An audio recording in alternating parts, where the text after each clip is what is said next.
Everyone, I hope you all are doing well. So ये lecture basically क्या रहेगा, इसमें हम अपने जितने भी पी वाई क्यूज़ हैं हम उनको डिस्कस करेंगे।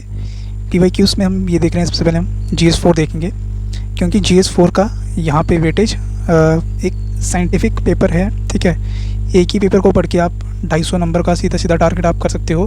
ठीक है, तो इन 250 नंबर में से आपको ऑन एंड अराउंड एवरेज अगर हम निकालें तो 125 प्लस आपके मार्क्स इसमें आ सकते हैं, सिर्फ एक कंपोनेंट को पढ़ के और कोई सिर्फ एक सोर्स को पढ़ के। ठीक है, 3 घंटे का पेपर होता है। 2023 का पेपर है ये। 2023 के पेपर से ये स्क्रीनशॉट लिया गया है। इसमें 14 क्वेश्चन से आपके 2 सेक्शंस में डिवाइड रहता है। ठीक है, एक जो है वो थ्योरी पार्ट रहता है। ठीक है, दूसरा जो है वो आपका रहता है कौन सा, केस स्टडीज़ पार्ट। ठीक है, केस स्टडीज़ पार्ट रहता है। अब देखो इस पेपर की सबसे ख़ास बात यही है कि इसमें आपको उतना ज़्यादा डिटेल में नहीं जाना होता। ठीक है, बेसिक जो आपकी अंडरस्टैंडिंग है, ठीक है, उस बेसिक अंडरस्टैंडिंग के बेसिस पे आप इस पेपर में अच्छा स्कोर कर सकते हैं। ठीक है, अब देखो जब हम पी वाई क्यूज़ डिस्कस करेंगे, पी वाई क्यूज़ में हम ये चीज़ बिल्कुल इंश्योर करेंगे कि भाई जब पी वाई क्यूज़ के बेसिस पे इन फ्यूचर अगर कोई क्वेश्चन पूछा जाता है, मान लो कि कल को क्वेश्चन पूछा जाएगा वैल्यू सिस्टम के ऊपर, ठीक है, या मान लो क्वेश्चन पूछा जाएगा इमोशनल इंटेलिजेंस के ऊपर, ठीक है, तो हम ये इंश्योर करेंगे कि जो हमारा नेक्स्ट इन फ्यूचर अगर वैसा कोई क्वेश्चन पूछा जाए तो जो यहाँ पे कोट दिए होंगे, यहाँ पे कुछ स्टेटमेंट्स तो दी होंगी, उनको हम अपने आंसर्स में इनकलकेट कर सकें अच्छे से। ठीक है, एक मैसेज जाएगा एग्ज़ामिनर को भी कि बच्चे ने पढ़ा है, उसको चीज़ों की नॉलेज है। तो यहाँ पे ये 2023 का पेपर है। 2023 का पेपर यहाँ पे देखो, पहला क्वेश्चन यहाँ पे 2 पार्ट्स में डिवाइड है। ठीक है, पार्ट ए और पार्ट बी। पार्ट ए में यहाँ पे पूछ रहा है आपको कि some people believe that the value system. सबसे पहले आपको जो मेन चीज़ है, जब भी आप क्वेश्चन पढ़ो सबसे पहले मेन क्वेश्चन को जो है वो एड्रेस करो। Value system on changing and time with time and situation. ठीक है, बट कुछ वैल्यूज़ हैं जो यूनिवर्सल है और इटर्नल है, और कभी वो चेंज नहीं होती। कहते हैं इस स्टेटमेंट को जो वो जस्टिफाई करो। 150 मार्क्स में करना है, 150 वर्ड्स में करना है आपके पास। 10 मार्क्स का क्वेश्चन पूछा हुआ था ये। तो देखो यहाँ पे कह रहे कि वैल्यूज़ आर कॉम्प्लेक्स। ठीक है, सबसे पहले वैल्यू सिस्टम। वैल्यूज़ क्या होती हैं, जब हम कोई हमारा इनबिल्ट मैकेनिज़्म होता है, जिससे हम ये डिसाइड करते हैं कि कौन सी चीज़ सही है या कौन सी चीज़ जो है वो गलत है। ठीक है, तो यहाँ पे आपको एक चीज़ समझे कि वैल्यूज़ क्या है, सही और गलत में फ़ैसला करने के जो टूल है, एक किस्म का आप कह सकते हैं कि जो हमारे इनबिल्ट एक मैकेनिज़्म होता है ह्यूमन नेचर में, तो वो उसको हम वैल्यूज़ कहते हैं। तो वैल्यूज़ जो है वो इंपॉर्टेंट होती हैं किसी भी इंडिविजुअल के लिए, किसी भी सोसाइटी के लिए, किसी भी ऑर्गेनाइजेशन के लिए रन करने के लिए इन द लॉन्ग टर्म। ठीक है, तो वैल्यूज़ जो होती हैं वो एक क्या कहते हैं आप, जैसे एथिकल वैल्यूज़ क्या होती हैं, जैसे वैल्यू होगी कि क्या चीज़ व्हाट इज़ इम्पॉर्टेंट, ये होगी वैल्यूज़। ठीक है, अब एथिकल वैल्यूज़ क्या होगी कि कोई चीज़ इम्पॉर्टेंट है, क्या वो इम्पॉर्टेंट होने के साथ साथ क्या वो सही भी है। ठीक है, लाइक हम कह सकते हैं कि जैसे आपको इफ़ यू नीड मनी, ठीक है, आपको पैसे की ज़रूरत है, क्या वो पैसा लीगल है। ठीक है, क्या वो आपने लीगल वे में आपने उसको अर्न किया है। ठीक है, तो ये यहाँ पे एथिकल वैल्यूज़ का इम्पोर्टेंस यहाँ पे ऐसा होता है। ठीक है, अब इस क्वेश्चन को देखो, इस क्वेश्चन में कह रहा है कि भाई जो आपके पास वैल्यूज़ हैं, जो ह्यूमन एक सम पीपल जो है उनके पास जो वैल्यूज़ होती हैं, some people have values that keep on changing with time and situation, but कुछ वैल्यूज़ होती हैं जो यूनिवर्सल रहती हैं और वो एटर्नल रहती हैं। ठीक है, क्या अब इसको हमने जस्टिफाई करना है। ठीक है, सबसे पहले देखो, सबसे पहले हमें इसमें क्वेश्चन में क्या करना था कि हमें यहीं से स्टार्ट करना था कि values are complex but both fluid and fixed aspect. Some values are often termed situational और कल्चरल। ठीक है, कि जिनको कुछ ऐसी वैल्यूज़ हैं जो कि टाइम के साथ जिनको चेंज होना ही था या चेंज होना ही पड़ेगा। ठीक है, जैसे कि हम पुराने सोसाइटल नॉर्म्स देखते हैं। ठीक है, कि जैसे पुराने टाइम पे लड़कियों को पढ़ाई में जो थी वो लड़कियों को पढ़ने का अधिकार नहीं था, या मतलब कि जो वुमेंस थी उनको जो है वो लॉन्ग मतलब पूरा वो घूंघट करके, ठीक है, वैसी कुछ जो वैल्यूज़ थी जो कुछ लोगों के लिए उस टाइम पे वो वैल्यूज़ थी। ठीक है, बट कुछ लोगों के लिए वो वैल्यूज़ उनके राइट्स को जो थी वो हर्ट करती थी। ठीक है, तो ऐसी कुछ एग्जांपल्स थी जो आप उसमें ऐड कर सकते थे या कर सकते हैं। ठीक है, इन फ्यूचर अगर आपको ये क्वेश्चन पूछा जा सकता है। ठीक है, तो यहाँ पे सिंपल ये कह रहा है कि फॉर इंस्टेंस कि सोसाइटल नॉर्म्स ड्रेस, जैसे ड्रेस कोड्स हो गए, कम्युनिकेशन, ठीक है, changes across generations and culture what consider accepted in one era और regions might be found upon in other, ठीक है। अब इसमें क्या है कि जैसे कि मैंने आपको कहा कि किसी टाइम पे या किसी इरा में जो चीज़ें मतलब सूटेबल थी, बट एज सच अगर हम इस टाइम पे देखें तो वो उतनी सूटेबल नहीं जाती प्रेजेंट सोसाइटी के टर्म्स में, ठीक है। तो वैल्यूज़ हम शेप कैसे वो शेप होती हैं, ठीक है। आपका सोशल एटमॉस्फेयर, आपका टेक्नोलॉजिकल डेवलपमेंट, आपकी इकोनॉमिकल डेवलपमेंट, ठीक है। तो ये सारी चीज़ें आपकी वैल्यूज़ को शेप करने में काफ़ी ज़्यादा हेल्प करती हैं, ठीक है। तो आप ऐसे कुछ स्टार्ट कर सकते थे इस आंसर में, ठीक है। बेसिकली ये बिल्कुल मॉडल आंसर्स है, ये कुछ एक परफेक्ट आंसर नहीं है, इसमें हम कुछ परफेक्शन लाने की कोशिश करेंगे, ठीक है। अब आगे देखो, अब कहते हैं कि बट अदर वैल्यूज़ जो कि बिल्कुल यूनिवर्सल है और इटर्नल है, ठीक है, उनको कैसे हम उनको भी बताओ, ठीक है। तो हमने यहाँ पे सोसाइटल नॉर्म्स की बात की, ड्रेस कोड्स की बात की और कम्युनिकेशन जो भी चीज़ें हैं उनकी बात की, ठीक है। अब यहाँ पे देखो जो बिल्कुल ही यूनिवर्सल थी और इटर्नल थी, ठीक है, क्या थी कि there are foundation principles that resonates across diverse culture throughout the history, such as honesty, compassion, ठीक है, justice, integrity, respect for human life, ठीक है। तो ये कुछ वैल्यूज़ हैं, these are some of the values that are the bedrock of the ethical system, ठीक है। So if this value system is degrade or this value system is not there, then the ethical system will not sustain in the long run, ठीक है।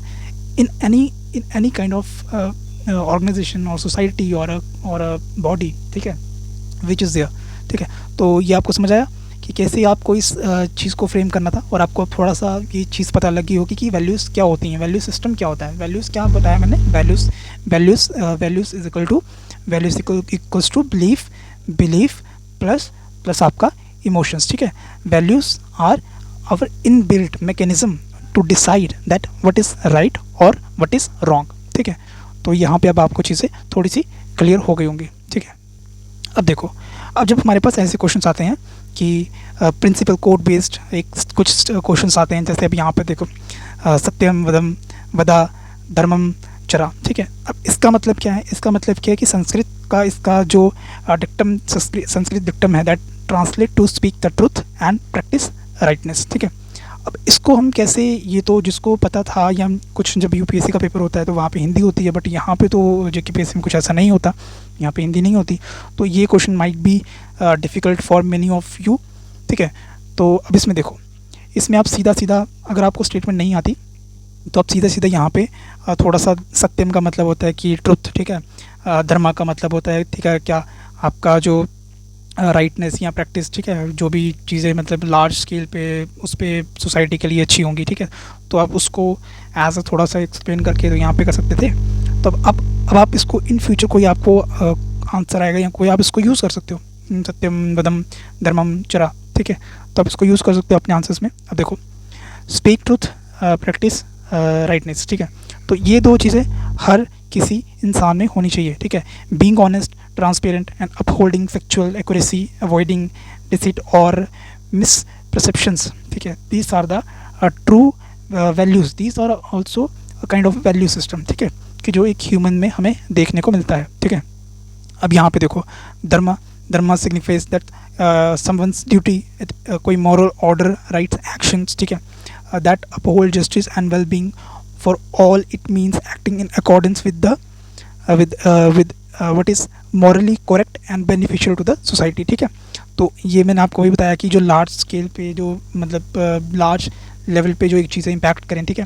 तो सत्य का meaning भी आपको बता दिया, ठीक है। और in public life this principle is crucial as, अगर आप कोई पॉलिटिकल लीडर हैं या आप कोई सिविल सर्वेंट हैं, तो ये एक ऐसी वैल्यूज़ है, एक ऐसा सिस्टम है जो इनबिल्ट होना ही चाहिए। दैट सत्यम वदा is by being truthful in their statements, policies, dealing with the fostering trust with the public, ठीक है।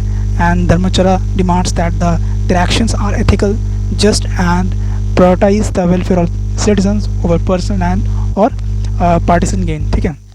So this includes fair governance, equitable resources distribution, upholding law, protecting fundamental rights. Implementing this principle builds a foundation of true, accountable and integrity in public servant, ठीक है, और public service, integrity और accountability, ठीक है। तो ये कैसे आएगी, ये आएगी जब आप अकाउंटेबिलिटी और इंटीग्रिटी तब भी आएगी जब सिस्टम में अच्छे लोग होंगे, सिस्टम में वो लोग होंगे जो सच बोलते हैं या सच प्रैक्टिस करते हैं, ठीक है। तो उन्हीं के बेसिस पे सिस्टम में अकाउंटेबिलिटी और इंटीग्रिटी आएगी, ठीक है। तो ये बिल्कुल इंपॉर्टेंट चीज़ है किसी भी फंक्शनल डेमोक्रेसी के लिए एंड जस्ट सोसाइटी के लिए भी। सो अब ये चीज़ भी आपको क्लियर हो गई होगी, ठीक है। अब चलते हैं नेक्स्ट क्वेश्चन की तरफ। देखो नेक्स्ट क्वेश्चन कुछ ऐसा है कि डिस्कस कर रहा है कि एक सॉर्ट ऑफ एक इमोशन के बारे में आपको पूछ रहा है, ठीक है। वो इमोशन क्या है? इमोशन या तो वो एंगर के बारे में पूछ रहा है एंड ईगो के बारे में पूछ रहा है।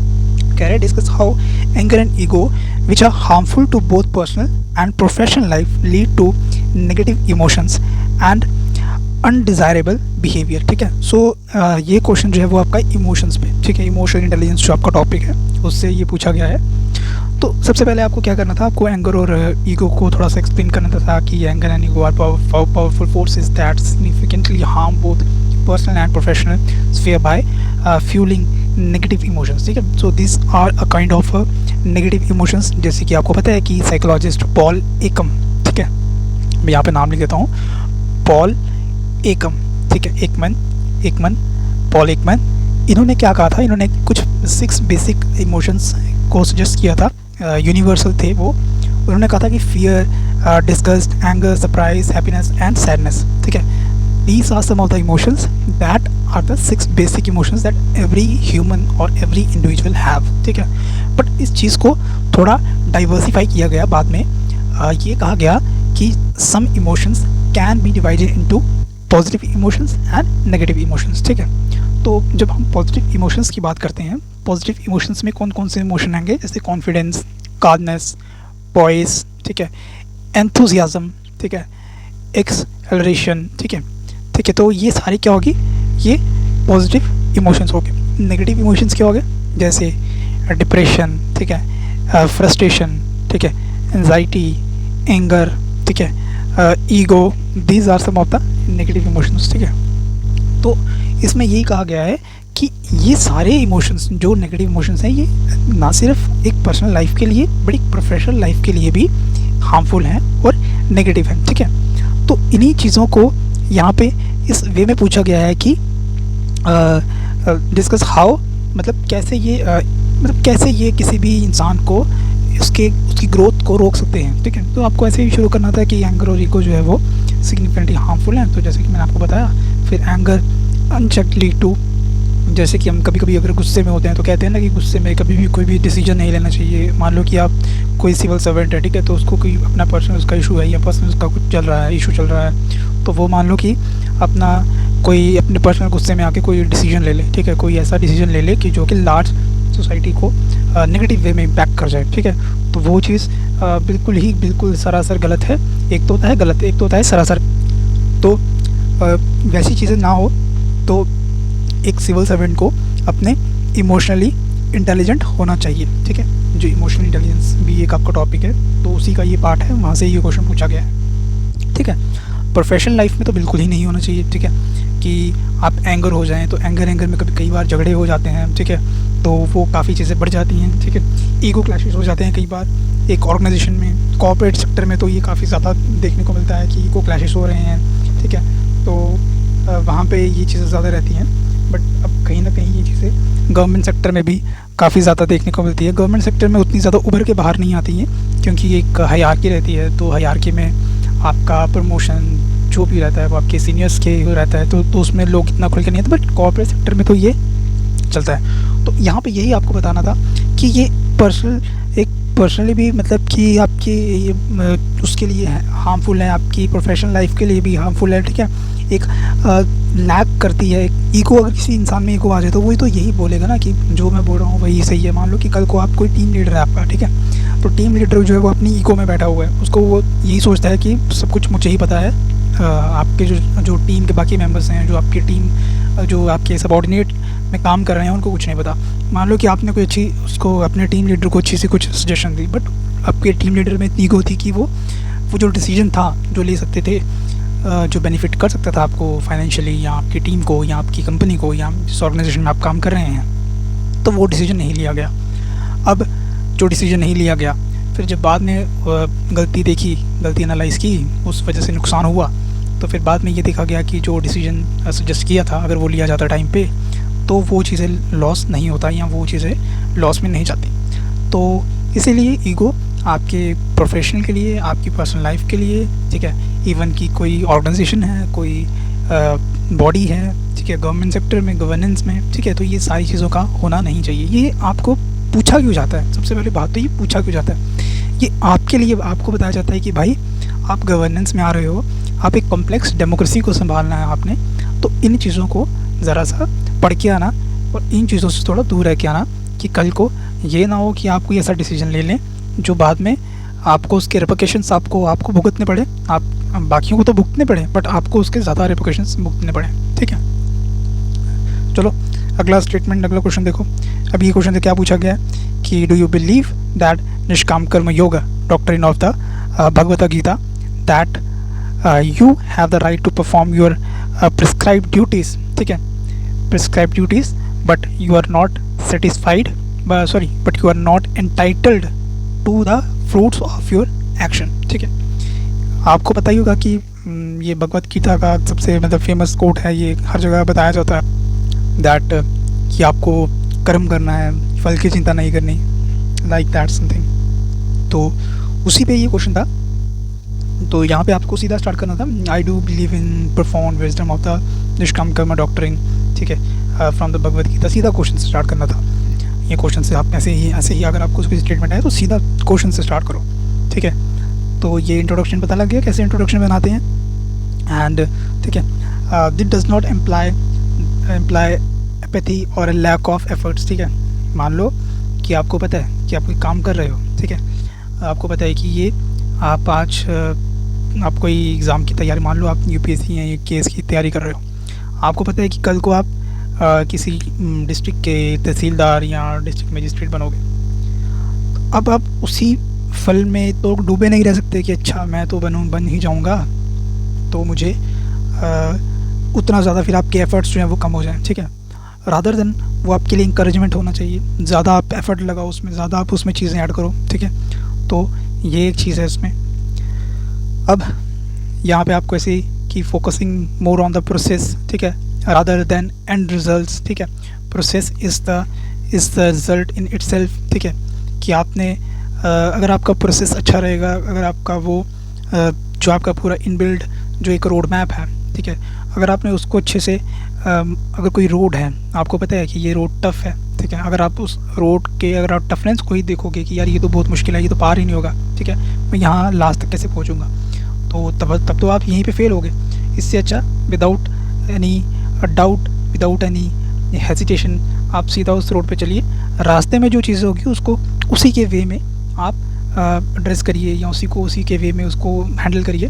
तो इससे क्या होगा, एक तो आपका reduce stress, enhanced performance, ethical conduct, inner peace रहेगी। ठीक है, जैसे जैसे आप आगे बढ़ते जाएंगे, जैसे जैसे आप स्मॉल स्टेप्स आप लेते जाएंगे तो आपकी कामनेस आती जाएगी, आपको पता लगता जाएगा कि अच्छा अभी तो इतना मेरा हो गया है और इतना मुझे जो है वो बाकी करना है। ठीक है, तो ये सारी कुछ चीज़ें रहेंगी, ऐसे आप इस आंसर को फ्रेम कर सकते थे। देखो एक चीज़ ध्यान रखना कि ओवर एक्सप्लेन मत करना, ओवर एक्सप्लेन चीज़ों को करोगे तो टाइम वेस्ट करोगे खुद का और टाइम नहीं मिलेगा बाकी केस स्टडीज़ को भी करने का। ठीक है, ये this is the one part of your paper, section A, and section B deals with the आपका जो रहता है आपका case studies part.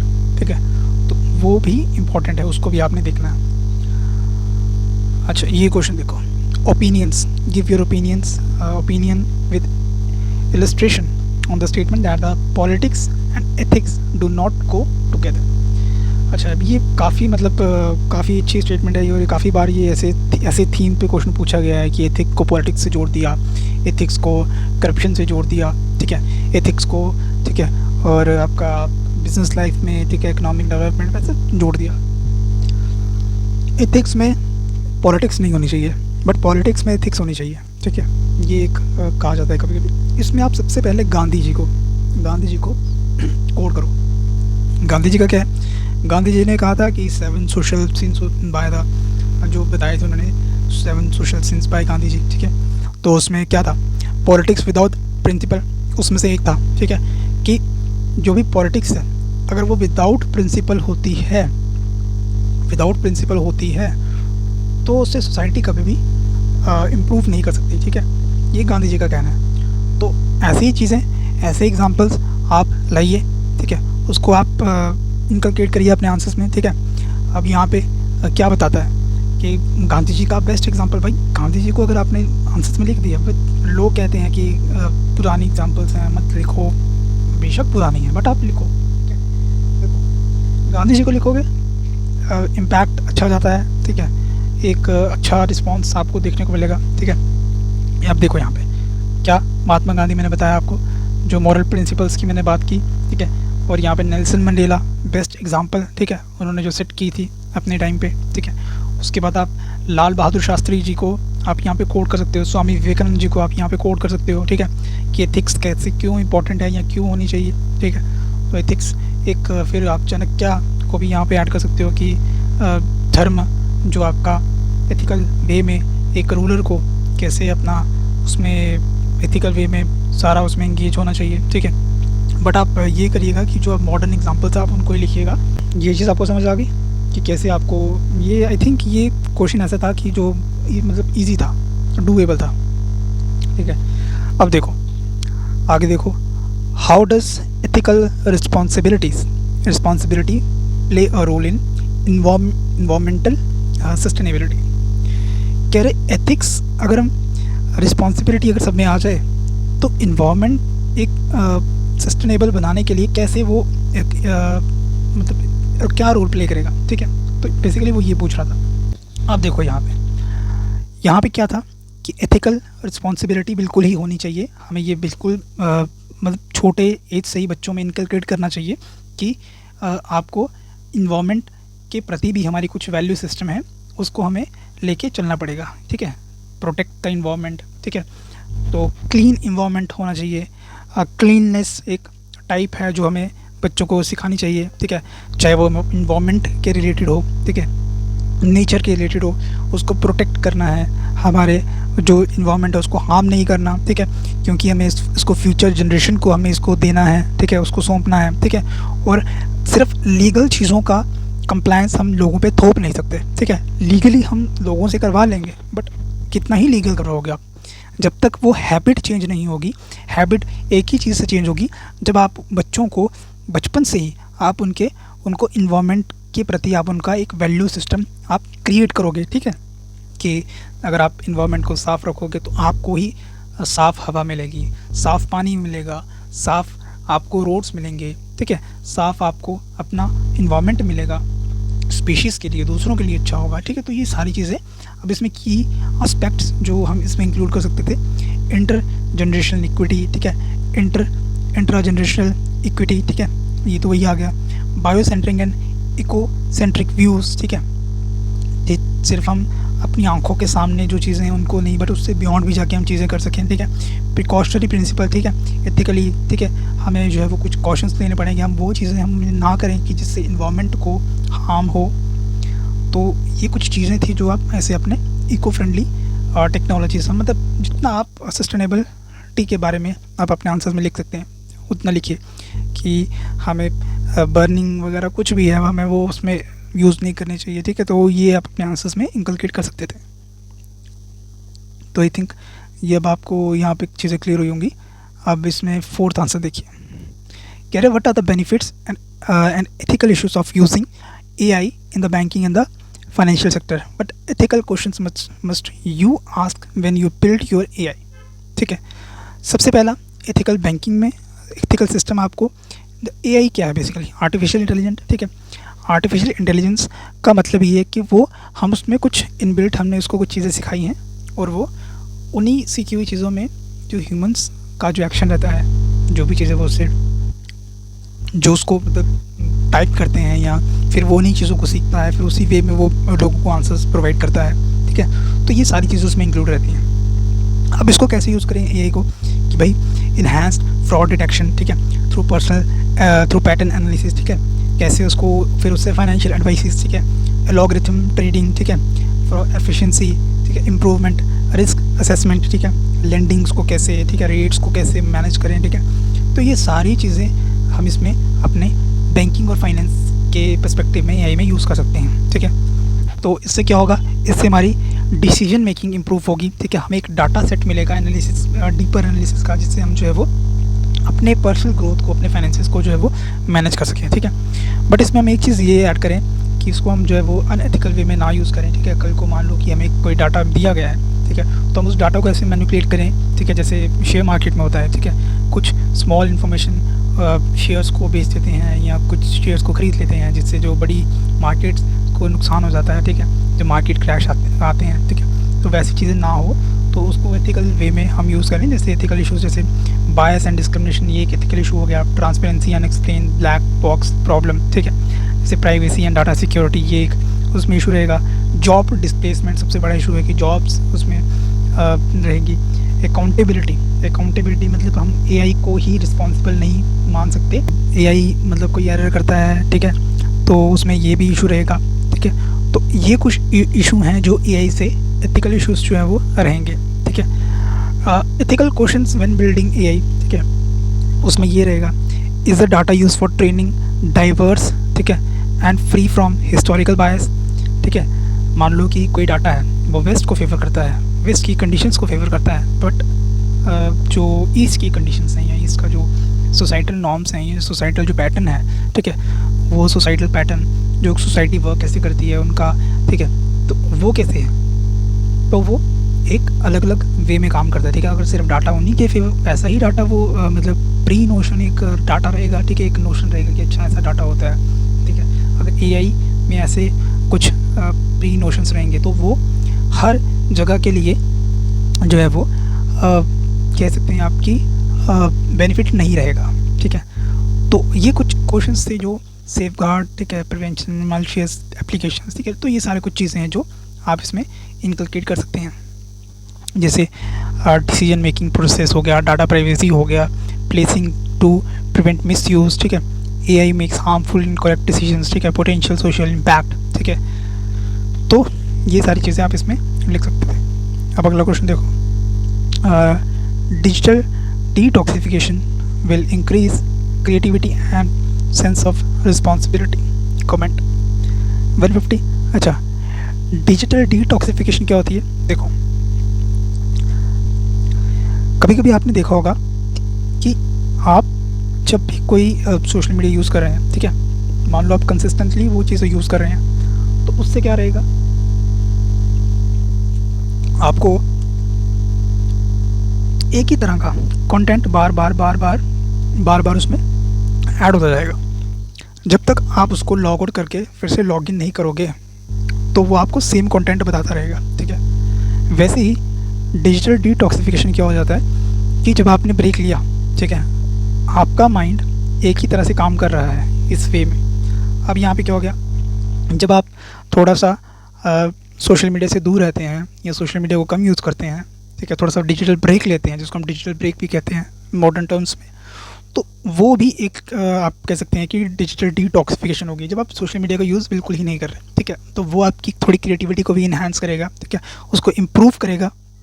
Strong sense of एक रिस्पॉन्सिबिलिटी वो इंडीड क्रिएट हो जाएगी। ठीक है, तो ये सारी कुछ चीज़ें रहेंगी। ठीक है, तो क्रिएटिविटी और सेंस ऑफ रिस्पॉन्सिबिलिटी, ठीक है, ये बेसिकली आप कह सकते हैं कि क्रिएटिविटी तो उसमें इतना ज़्यादा हमें, जैसे कि मान लो कि आपका फ़ोन है, आपका फ़ोन पड़ा हुआ है, अब बार बार वो नोटिफिकेशंस आ रहे हैं, बार बार आप फ़ोन चेक कर रहे हो, ठीक है, तो वो आप ही की आइज़ पे, आपके ब्रेन पे लोड पड़ रहा है। ठीक है, उसके अलावा आप नोटिफिकेशंस के अलावा आप तो कुछ और सोच नहीं रहे हो। ठीक है, वैसे ही जब आप सिर्फ सोशल मीडिया यूज़ कर रहे हो, आप सिर्फ फ़ोन यूज़ कर रहे हो, बट आपके जो बाकी रिस्पॉन्सिबिलिटी हैं, जैसे आपकी स्टडीज़ होगी, आपके रिलेशंस हो गए, आपके जो ग्रुप्स हो गए, ठीक है, आपका जो एक प्रोफेशनल लाइफ होगी, तो वो कहीं ना कहीं जो है वो इम्पैक्ट हो जाती है। जैसे मान लो आप कुछ आपका फ्रेंड सर्कल, आप उसमें गए हो, बट आप अपने फ़ोन यूज़ कर रहे हो, या आप किसी फैमिली गैदरिंग में गए हो, तो वहाँ पे आप अपना फ़ोन यूज़ कर रहे हो। ठीक है, तो वहाँ पे आपका एक नेगेटिव इम्पैक्ट जाएगा। ठीक है, एक मतलब आप कह सकते हैं कि not mature kind of behaviour रहेगा ये। ठीक है, तो एक सेंस ऑफ रिस्पॉन्सिबिलिटी से थोड़ा इंसान दूर हो जाता है जब वो ज़्यादा सोशल मीडिया की चीज़ों में थोड़ा डिजिटली ज़्यादा, डिजिटल वर्ल्ड में ज़्यादा जो है वो घुस जाता है। तो ये थोड़ा चीज़ें आप यहाँ पे देख सकते थे। अब देखो यहाँ पे what are the major ethical issues. तो ये 4 क्वेश्चन हमें समझ आ गए, ठीक है। तो ये अभी हमने 4 क्वेश्चन यहाँ पे डिस्कस कर लिए, ठीक है। अब 5वां क्वेश्चन देखो। 5वां क्वेश्चन क्या था, what are the major ethical issues that a business face today, what are the more important profit making और अकाउंटेबिलिटी, ठीक है। देखो अब कह रहे हैं कि मेजर एथिकल इश्यूज़ क्या है जो बिजनेस फेस करते हैं, what are the important profit making और अकाउंटेबिलिटी, ठीक है। प्रॉफिट इंपॉर्टेंट है, ये अकाउंटेबिलिटी इंपॉर्टेंट है, honesty, transparency and respect for the rule of law, ठीक है। Give a detailed justification, detail में पूछा गया। देखो अब कोई भी कॉर्पोरेट हाउस है, ठीक है, सबसे पहले कॉर्पोरेट हाउस है तो कॉर्पोरेट सेक्टर का मतलब एक ही मोटिव है, प्रॉफिट, ठीक है। प्रॉफिट, आप उनको प्रॉफिट चाहिए, ठीक है, किसी भी तरह से, ठीक है। तो उसमें कभी आप देखते होंगे कि कई बार अनएथिकल प्रैक्टिसेस भी की जाती हैं कॉर्पोरेट सेक्टर्स में, ठीक है। जैसे कि आपका कभी आपका बार बार नोटिफिकेशंस आना, बार बार आपको एक ही तरह का कंटेंट पहुंचाना, बार बार कहीं तो 100 तरह की चीज़ें होती हैं। तो अनफेयर कॉम्पिटिशन्स जो देखने को मिलते हैं, ठीक है। तो ये सारी चीज़ें आपकी प्राइवेसी का इशू, ठीक है, तो ये सारी चीज़ें इसमें इंक्लूड रहेंगी।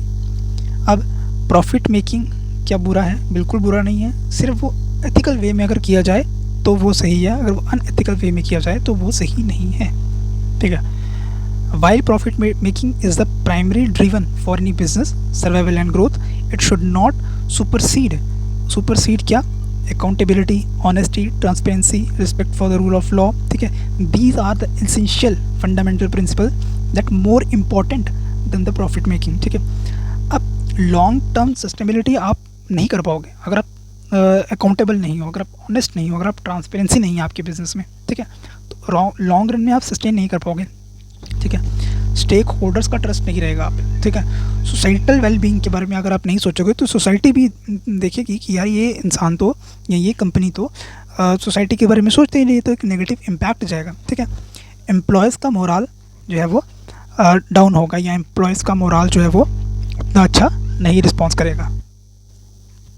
तो प्रॉफिट बनाना किसी भी बिज़नेस के लिए वो गलत नहीं है, बट इन चीज़ों को सुपरसीड करके अगर प्रॉफिट बनाया जा रहा है तो वो गलत है। आई थिंक अब आपको थोड़ा सा इसमें समझ आ गया होगा। अच्छा, agriculture ethics and why does it matters, ठीक है। 5 biggest ethical issues facing environment industry, agriculture industry, ठीक है। अब देखो एग्रीकल्चर में एथिक्स कैसे हो सकती है, ठीक है। एग्रीकल्चर में एथिक्स ये हो सकती है कि जैसे सिक्योरिटी, ठीक है, फूड की सिक्योरिटी, ठीक है, सस्टेनेबिलिटी, ठीक है, लिविंग वेलबींग, ठीक है, लिविंग बींग्स, ठीक है, जो मतलब खेतों में जो खेत के जो आगे पीछे इन्वायरमेंट में जो चीज़ें हैं, लिविंग क्रिएचर्स हैं, उनको नुकसान ना हो, ठीक है। तो ये एथिकल चॉइसेस हो सकती हैं एग्रीकल्चर में, ठीक है। 5 बिगेस्ट पूछा हुआ है कि भाई आप जानवरों से जितना वो काम कर सकते हैं उससे आप डबल उनसे काम ले रहे हो, ठीक है, तो वो गलत हो गया, ठीक है। जो लाइफ स्टॉक रहता है, इन्वायरमेंटल डिग्रेडेशन ना हो, वो चीज़ सबसे इंपॉर्टेंट है, वो चीज़ ध्यान में रखनी है। फूड सिक्योरिटी एंड इक्विटी, ठीक है, वो ध्यान में रखनी है। जेनेटिकली मॉडिफाइड ऑर्गेनिजम्स, ठीक है, उनको भी लिमिटेड वे में थोड़ा सा यूज़ करना है कि वो चीज़ें यही यूज़ करनी कि जो प्रॉफिट तो करवाएंगी बट इन्वायरमेंट को भी इम्पैक्ट करेंगे, तो वो चीज़ तो बिल्कुल ही नहीं करनी है। Small farmers viability versus corporate consolidation, तो the struggle of small families, ठीक है, अगेंस्ट लार्ज एग्रीकल्चरल कॉर्पोरेट्स, ठीक है। तो उसको भी जो है वो उसको भी एड्रेस करना है। जैसे क्या होता है कि कई बार जो बड़े बड़े कॉर्पोरेट हाउस होते हैं वो क्या करते हैं, एग्रीकल्चर की बात कर रहा हूँ, तो वो क्या करते हैं कि स्मॉल फार्मर्स से कुछ एक्स वेजिटेबल्स हैं वो भारी मात्रा में स्टोर कर लेते हैं, उसको स्टोर कर लेते हैं, ठीक है। फिर जब पता है कि मार्केट में उसकी कमी हो गई है, बजाय वो रिलीज़ करने के, वो रिलीज़ कैसे करते हैं, जो कि 1-2 अगर ऊपर परसेंट हो तो कोई मैटर नहीं है, बट वो क्या करते हैं कि वो उसके प्राइस बढ़ा के फिर मार्केट में बेचते हैं, ठीक है। तो उससे क्या होता है, एक तो अनएथिकल प्रैक्टिस है, ठीक है, आप होर्डिंग करके या आप शॉर्टेज क्रिएट करके फिर आप मार्केट में बेच रहे हो, और उससे आप जितना प्रॉफिट हो सकता है उससे आप डबल या ट्रिपल प्रॉफिट आप कमा रहे हो, तो ये एक अनएथिकल प्रैक्टिस मानी जाती है। अब हमने यहाँ पे 5 क्वेश्चंस देख लिए हैं।